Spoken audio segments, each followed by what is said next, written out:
Ndasvika apa ndakatosvika mwana wangu atofukidzwa kumbisi. Mapurisa paakamupindura ropa rakatanga kujuja pagotsa pane kumusana kuchiratidza kuti nemapanga here kana screwdriver yemucheka cheka. Aiwa mutemo wekuti vanhu vanouraya vanhu ndavaurayiwa. Aiwa ndavaurayiwa chokwadi.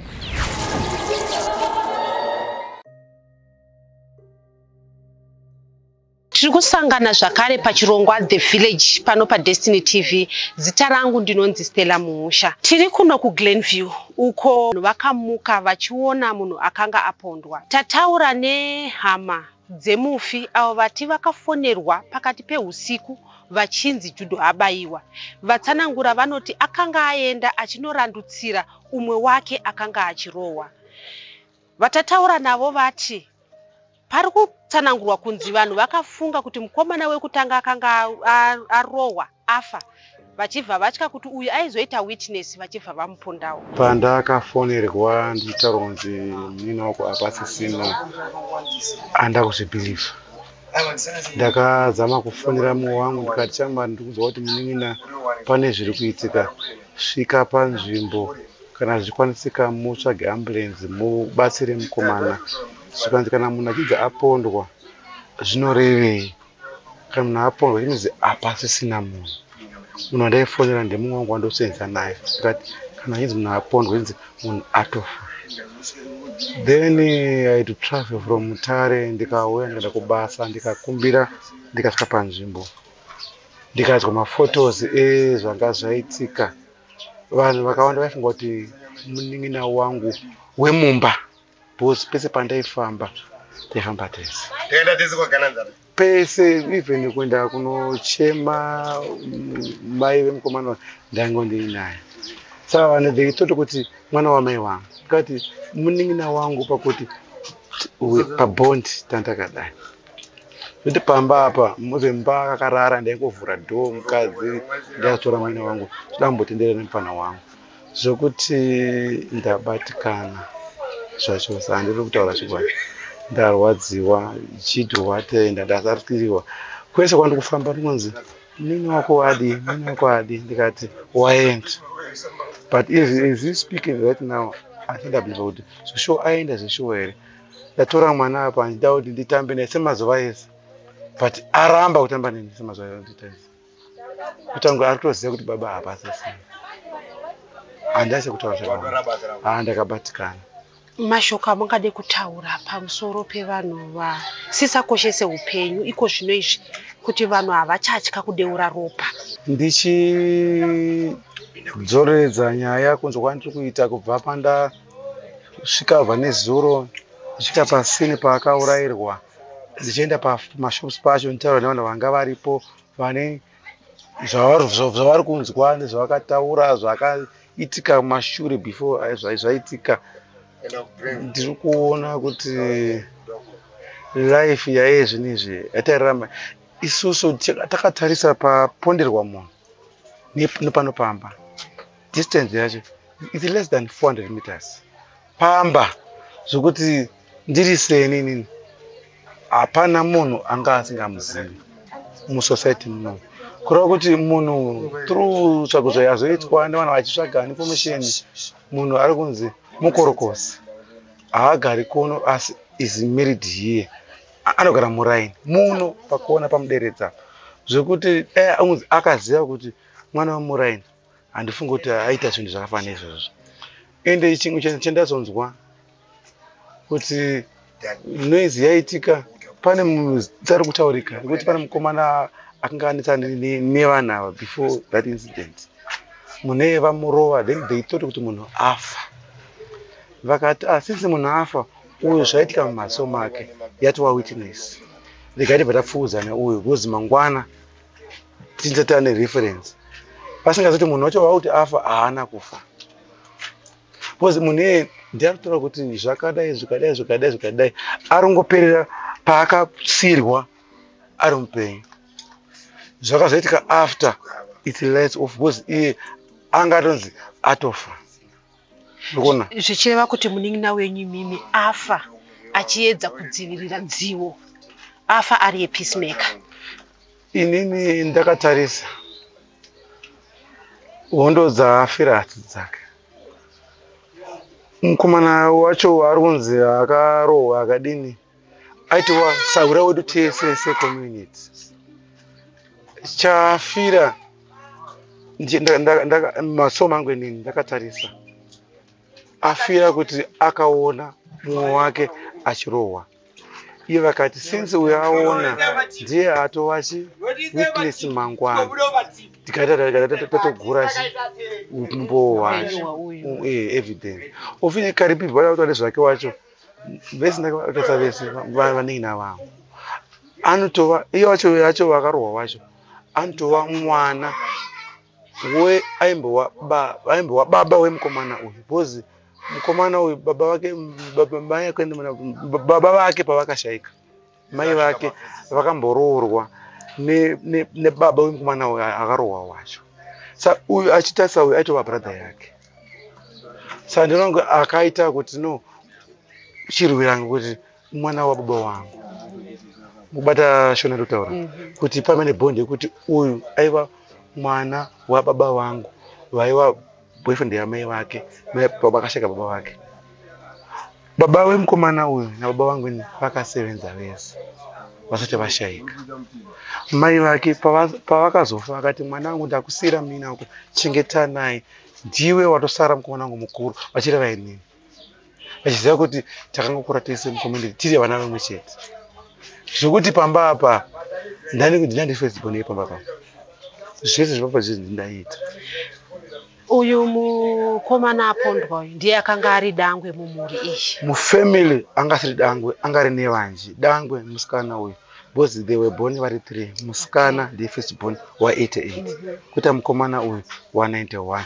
Kuita Jopa mudiki wa 94. They were born only vari 3. 2 boys musikana 1. Angatori firstborn ndini ndaita ovara because ndaikavha nchiti ndokavhira mashoko ato ana mai vake. Atoti Mwari vakunyaradzei. Ndabatikana to achikwadi. Hembe izvi murume mangu kubasa. Bhutsu dzandopfeka masindika ari murume mangu izvi ndiye akandipa. Mashutazi aipfeka tiri kubhora kweso ndiye ndakamupa. Semuningina angari muwangu. Zvekuti mina wangu yomba yaitoratidza kuti iwe unogotsvaga uyu indiripo sei ndichiti aiwa chinosiyana ibond. Kuti pakutaura nekutsikirana titawirirana. Vana vakaziva kuti date chance pochi pavanenge vari kuno kuweekend vanouya kuzotora vana. Tataura namai vajudho avo vati mwana wavo akafa rufu rinorwadza nekuti vachiona mutumbi wake paakanga achisandurwa nemapurisa vakaona mavanga akawanda airatidza kuti anga achibaiwa neanenge mapanga kana kuti mascrewdriver uye akanga aine ronda mumusoro. Pandakafonerwa ndakatya nenguva dzacho kuti zvinofonerwa nguva idzi kuma3 kwakanaka here. Zvikanzi nemwana kuno kujidho adini aonekwa akarara pamashops apa asi vataura kuti haasi kupa kana movement. Ndikati wasvikapo here pachiitiko ichi? Zvikanzi aiwa handisati ndasvika mama. Ndikati iwewe chienda unoona wondifonera nekuti inini kunoko handina transport pari zvino mota hapana. Saka baba wakanga waenda kuchechi wakarara kuchechi kumasoro.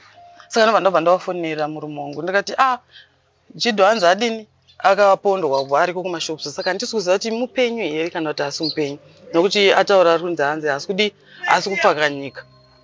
Ndobva wati chiregedzai ndidini ndiende ikoko mozouya henyu.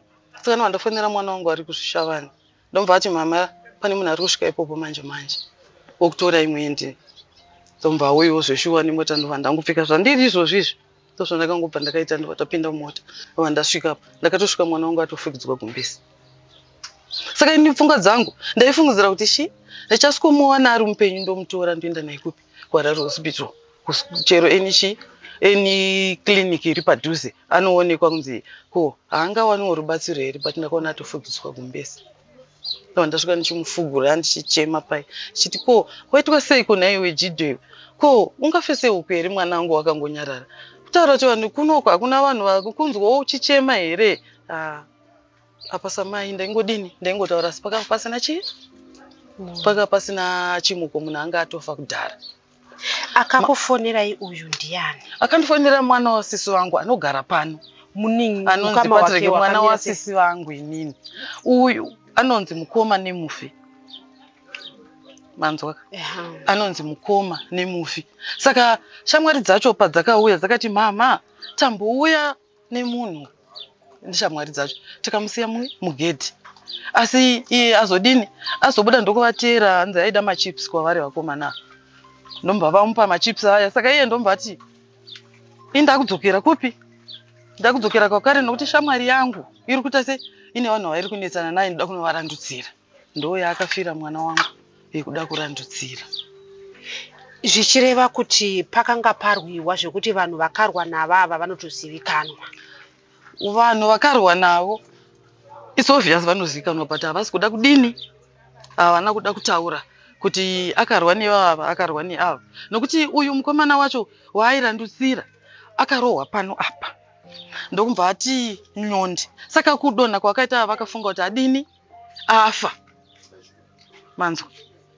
Ndopa ukachiti sika neuchi nemwana wangu manje. Uyu ndomva ramba akangoti rabada kudaro. Iwo ndomva wadini? Ndomva akabaiwa mapanga. Manzwa. Pano apa ndakuona kunge screwdriver. Apa kana idombo kana chii pantone gomba. Pakuuya kwakaita mapurisa nokuti indakaona paine mamwe mapurisa akanga aripo. Ndakatonditi mother imi michirega kuramba muchaningirika muchavhura apa nokuti mafingerprint anozobuda munozobuda ndimi. Ndikati aiwa ndoda kuona mwana wangu ndine mai vake zvikanzi munozozviita leta mapurisa adini apedza zvaanenge achiita nokuti pada kutorwa chii maningirikeni mavideos akawanda. Ndobva ndasiya ndobva ndagara hangu pasaidha. Mapurisa auya, mapurisa akauya. Vekutanga ndobva ndakaona varipo. Vechi2 ndomva vauya, ndomva vaita zvavakaita. Vechi3 vakabva kuCentral ndomva vauya futi. Ndomva vaita zvavaiita. Ndaenda kangogara hangu pasaidi ndichingodini ndichingoona. Ndomva vabva ndomva vaenda. Pazoya vekupedzisira. Ndo vakazodini vakazoita futi zvavakaita zvikanzi kana tapedza izvi muzonozoona. Vachimusandura ndobva ndakazoenda kuona mapanga kumusana uko. Vakumusandura mapanga kumusana, mapanga kumagaro, kwese uko akabaiwa. Akafa achitambura mwana. Vasikana kana ndotaura ndakarwadziwa inisa mai. Ndakarwadziwa. Manzwa. Ndakarwadziwa ndakabatikana nazvinhu. Saka vatora kudaro pane mavideos anobuda anditi. Saka mapurisa ndopa akati uyu munhu munomuziya here vakabata pafoni. Vachidai. Vanhu vese vakati hatumuziyi. Chero mukomana akarohwa wacho akatozotorwa nemapurisa. Akati wakomana inini vaindirova ndivaziye. Anga akabhandejwa musoro kudai amene akamisa bhandeji asi ropa. Amene. Ndomba wamutora akadhimitwa ari kutonzi asi kudini? Asi kutaurawo pari zvino. Video yakanga yakuratidzwa ivideo nguva yairohwa munhu here yevanhu vaimurova here? Video yakanga ichiratidzwa apa yanga iri yevanhu vainge vachimbofara varimo mubhawa imomo. Hanzi pane vanhu vaifara ine hangu ndakadi handina kuvaona but pane vanhu vaiita se vaifara. Saka pane vamwe vanhu vanotora video munongozviziya vakarivara. Saka ni video imwe yandiri kuda kutaura nezvayo kai yandataura kai inenge yemapurisa. Vanhu vakanga vatora kazvavakatora. Saka vakanga vakuratidza kuti munhu uyu munomuziva here. Zvikanzi atete sei hatimuziyi. Saka mapurisa apedza kutora munhu. Sinobva ndaita zvandakaita zvokudii kugeza ropa kudii pane. Saka nobva pauya mumwe mukomana achimhanya. Zvikanzi madha. Tikati we zvikanzi munhu akabaya mwana wenyu mukadzi wake ariko. Hata ari kupi zvikanzi ariko kumba kwake. Ndikati izvo zvakatoitwa nevanhu vepadhuze. Saka vakadini vakamuuraya vakatya kuti kudii anozotaura. Ndosaka vakadini vakamuuraya. Aendwa naye murume wangu nevamwe vakomana nemwana wangu ndomva vaenda nevavo vatiudza kuti mukadzi arimo akatozvivharira nemwana. Hakusi kure paseri paimba irapa. Ndomva vadini ndomva vaenda ndomva vanomutora. Ndomva vaenda nemukadzi uya kupolisi. Saka ndomva vanotaurawo zvavakataura ikoko handizivi nemapurisa ndomva adzoswa mubvawe. Saka ina hangu hazvina kundiitira zvakanaka nokuti ndakarodziwa nekune rufu rwemwana wangu. Andaunge ndakambotarisira kuti angafe mune zvakadaro. Ende anga ari munhu anga asingatauri, aidhiraivha makombi apo. Vanhu ndiri kuudza kuti akazotorwa kuma past 12 kubva kuma1 kuma12 akafa. Akazotorwa kuma past 12 tichingori panza pazuva tinai. Vanhu vese munombudiro vaive vakazara kusvikira atorwe vanhu vaenda kuzoparara. Asi vaingotaura kuti mwana uyu hatina kumbona kana chitema chake chaakapara. Angofiro kudini kurandudzira ndokwadini vamuuraya. Mapurisa vane here zvavari kumbokuudza iwo kuti pane abatwa pane vavabata here kuti iko zvino izvi hamuna chamati manzwa? Aiwa, chatati tanzwa tinacho.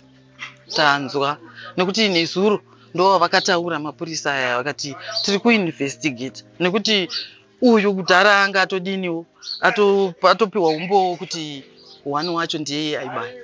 Vasikana vakabatwa vakanga varipo vainzi vanofamba nevakomana vakatobatwa. Vasikana vachona vakatoiswa mumota.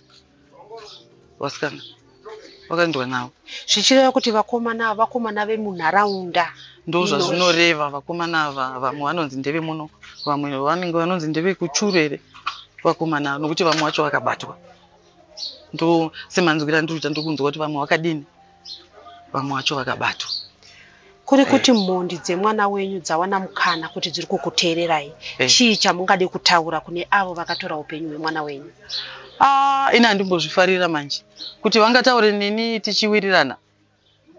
Ivo vakatora upenyu hwemwana wangu, ivo vari kurarama nemhuri dzavo. Handiti ini ndikuini kumhuri yangu ndindarasikirwa. Handiti ka tatoshota. Saka ivo ngavaite sei? Ngavatoenda pamutemo vanhu vakadaro. Inini ka pamutemo chaiyo dai kurunzi mutemo wakaiswa kuti munhu kana uchinge wauraya munhu uraiwe iwe oifawo. Handiti ini ndo mutemo wandei ndichitoda wewe kuti munhu anenge auraya munhu ngauraiwe. Tataurawo nababa vakasvika panzvimbo iyi mushure mekunge mudzimai wavo avafonera vari kuchechi, vakafamba neusiku vakasvika pakanga paponderwa mwana. Vati zvinorwadza kuti generation kana kuti vana vechidiki vari kupera nekuda kwezvinhu zvinodhaka zvavari kunwa, tudoro tunonzi tumbwa, utwo twakuita kuti vanhu vachirega kukoshesa upenyu. Amai waJidho munin'ina wemudzimai wangu ndo pane ukama hwedu. Saka kana ndichimuona mwana uyezve kubva vari vadiki vachienda kuchikoro, ndakagara navo pamwe chete kubva Belinda ndakagara naye kusvika akapedza form 4. Jidho ndakasvika naye asvika form 2 ndo pakatizoya zogara nevabereki wake, asi pakati pese apa ndaigara naye. Vana ava mukukura kwandakaita nekugara navo hapana akandipa dambudziko. Zvino tochiuya pane nhau yakaitika iyi, inini ndakafonerwa kuma2 nemadzimai ndandiri kumasowe vachinditi izvo Jidho abaiwa. Ndikavabvunza ndati abaiwa nei? Zvikanzi abaiwa nebanga. So inini ndiri kumasowe ikoko ndobva ndataura nevamwe vandainamata navo ndikati no mwana wangu abaiwa nebanga, ndakudini ndakuenda ikoko. Ndobva nditi pane nguva apa munogona kusangana nezvakawanda.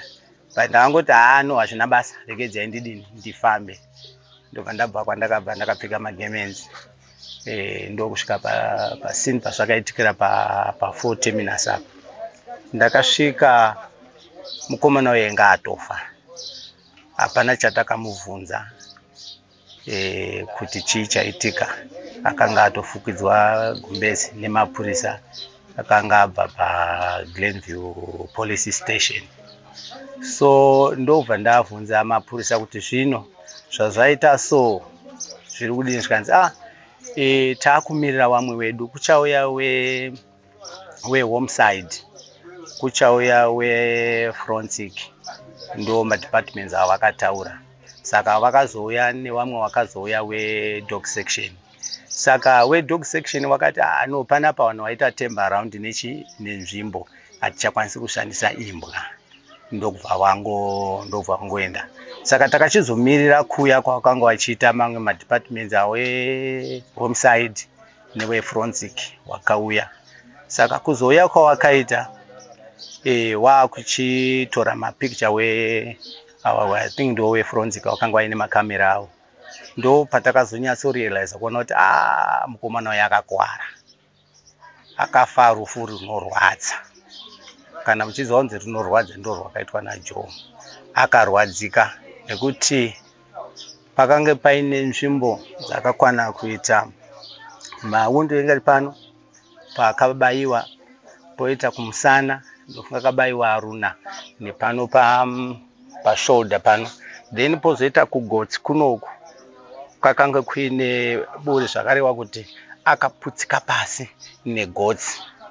Saka ndichibvunza kune wanenge wari mubasa wemapurisa kuti kana zvinhu izvi zvichiitika zvakadai chii chinokonzera, zvikanzi munhu uyu anofanira kunge kutiza kwakanga achiita waidini, waimubaya, asi pakazoita munhu anofanira kunge akamutsika nechepachipfuva panapa akadonha negotsi. Ndo zvakasakisa kuti adini abooke mumusoro. Saka ndiyo nhau yakamira pano yekuti tiri kurwadzika zvakanyanya. Jidho munhu akanga asingashatirwi, anga asiriwe zvimwe zvese zvitinga aiwe munhu wekuti paunotaura naye aigora akanyemwerera, akanga asingatsamwe. Inini ndaiti kana ndikauya panapa pamba pawo apa ndoti Jidho imbondiitirawo kadrink, aingoti zvakanaka Elda, ndiri kumhanya ndirodzoka manje. Achingoitawo saizvo chokwadi ndaitikayo panapa ainditengerawo drink. Ende waindiremekedza zvakanyanya kubva kufa kwakaita vabereki wavo. Inini ndaitomira zvakanyanya kufa kwakaita baba wacho namai wacho, ndaitiripo tichibatsirana. Wana wekuti kana nhasi ndaiwatuma kwandinoda, ndaitaura nawo zvakanaka. Saka rufu rwazvinoita, kuuya kwerufu dzimweni dzenguva kunorwadza. Dzimweni dzenguva kunogona kuti aiwa kwakanaka, ndokunge magara nemunhu muchimuona achirwara. Uchimbonotarisa kuti wozwa kuti uri kuzwa sei, munhu achiti aiwa miri yangu iri kuti zvakati, achito aiwa ndambozwawo zviri zvakanaka. Zvino izvi zvemasadheni zvokuti ngonzi munhu afa, ndapererwa, ndarwadzika zvakanyanya. Kana nanhasi ndiri kurwadzika, asi ndiri kutiwo zvangu kune vanoitawo mabasa aya. Inhau dzekuti vanhu wakomana vana vedu ava wanyanya kunwa tunhu twavanonwa. Jidho of course akanga asinganwi hake zvimwe zvese izvi. Munhu aizvishandira, aitsvaga hake mari, achienda kumakombi achidhiraivha achiita sei. Zvetumwe tudoro zvaakanga ainyatsotengawo doro rakanaka rinonwiwa rekunzi munhu atenga doro. Akanga asinganwi tumwe. Asi wamwe timu yacho yanda kutanga uchinzwa zvinezvi ndotwanodini, ndotwanonwa nekuti kune maripotsi ari kuuya. Mukomana uyu akaita zvakadai mukorokoza, ndo maripotsi ari kuuya. Wamwe wacho hawatozikanwi kuti wari kupi, asi zvinonzi imhondi. Handiti muri kuona. Saka isusu tinoda kuti wemutemo ngawamire panzvimbo yawo. Isusu tisapindire, kana kuti divi ndikaona kana kuti ari pawera pa next door tisaende kana kutomurwisa, nekuti zvinogona kukanganisa basa remapurisa, nekuti mapurisa anenge achiita basa rawo, vanhu mutikazongeta kupindira zvinokanganisa mainformation anenge achiuya. Saka tikutoti isusu dai Mwari wagona kutungamirira kunyanyisa, isusu tagona kunoradzika mwana wedu, tagona kunomuchengeta. Ndo zvandiri kuti dai tenge tagona kuzvikwanisa izvozvo. Izvi zvimwe zvasara ibasa rehurumende. Kune wemutemo waripo ndo wachaitawo basa iroro. Uyezve muripo kana kuti chinozoitika kune munhu anenge auraya aponda munhu, inini handikwanisi kumutonga, anotonga ndiMwari. Anotonga ndiMwari. Saka ngatisatopindire nhau idzodzo. Saka ndikuti hangu inini ndarwadzika zvakanyanya. Sababa ndakarwadzika. Ndakachema, ndikaona kuti hapana ari kundinyaradza. Zvazvinozotoita unofanira kuzvidzokedzera kuti ndiri padambudziko iri, zvino ndochiita sei.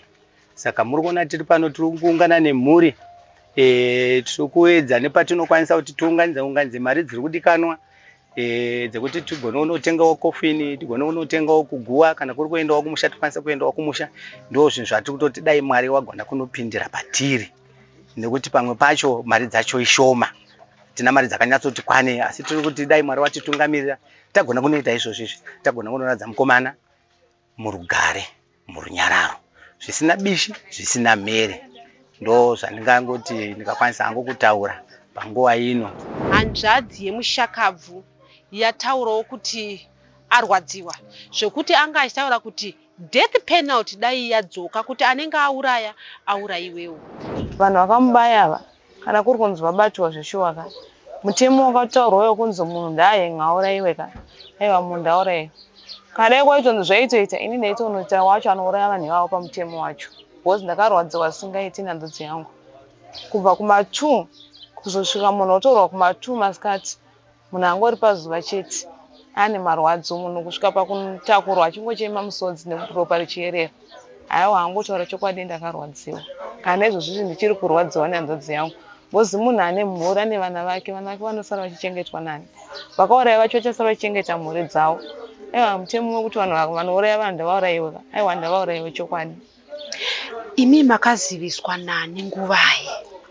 Inini kuziviswa kwandakaitwa nhanzodzi yangu mukuru ndoyaka yakadedzwa akanzi pati yakuno jidho ari kurwiswa ku4 vanhu vakauya vachimuudza vanga vasingade kumuudza kuti vatsoona munhu afa ndobva ndati kuti pati mimi chendei munoona kurwiswa kwacho kuti ari kurwiswa sei mozondifonera mondiudza saka yabuti pati havana kuzofona vakazotuma vamwe vanhu vaiva navo ipapo vakati hanzi uya kumashops baba tede vari kungoita nharo pamwe ndounokwanisa kuita sei kubvuma kuti vasiyane nevanhu but kwai kuri kunyepa anga atofa kudhara ndakatosvika atofugidzwa kubhesi.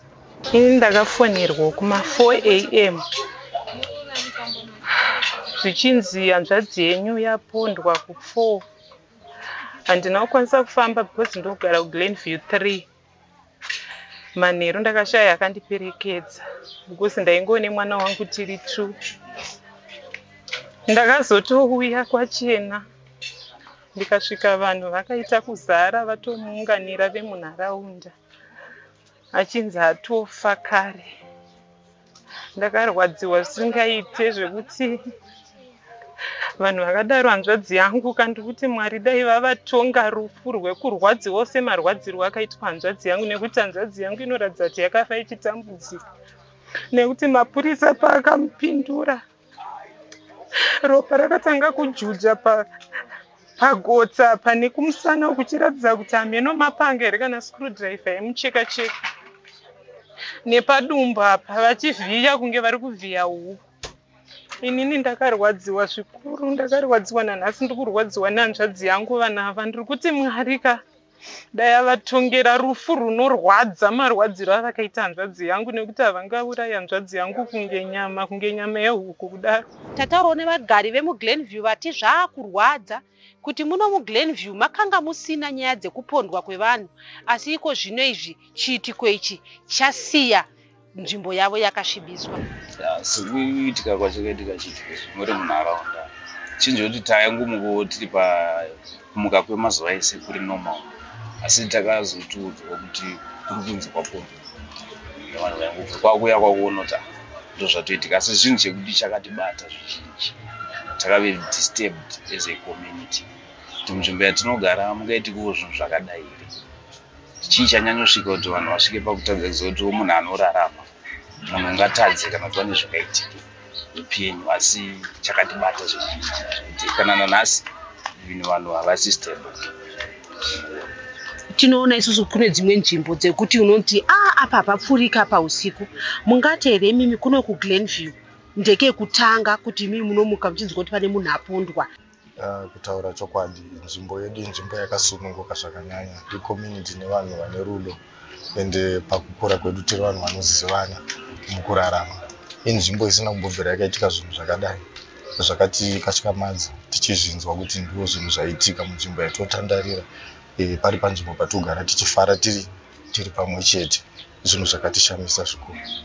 Murume akapondwa uyu mungati ndewe kure here kana kuti ndiwe munharaunda iyoyo inharaunda yamunogara imwe? Asi murume wekure asi ake munharaunda yedu yeGlenview 4 anogara mubudiriro 2 asi hakusi kure nepanapo ndopa aitotambira ndo semusha wake aitotiwo ndo musha wangu nekuti ndo mashops ari padhuze naye ende munhu aitowirira ende anotoshanda futi kupi kumakombi ari windi saka munhu anotozikanwa zvakanyanya asi munhu wekuti munhu anga asiri kuzikanwa vakawanda vanotomuziva. Zita rangu ndinonzi Stella Musha. Musakanganwe kuita subscribe. Sekutaura kwatakaita kuti tinoda kuti mhuri yedu yeDestiny TV ikure. Rambai muchiudza vamwe kuti kana tasvika paDestiny TV tasvika paDestination of Real News.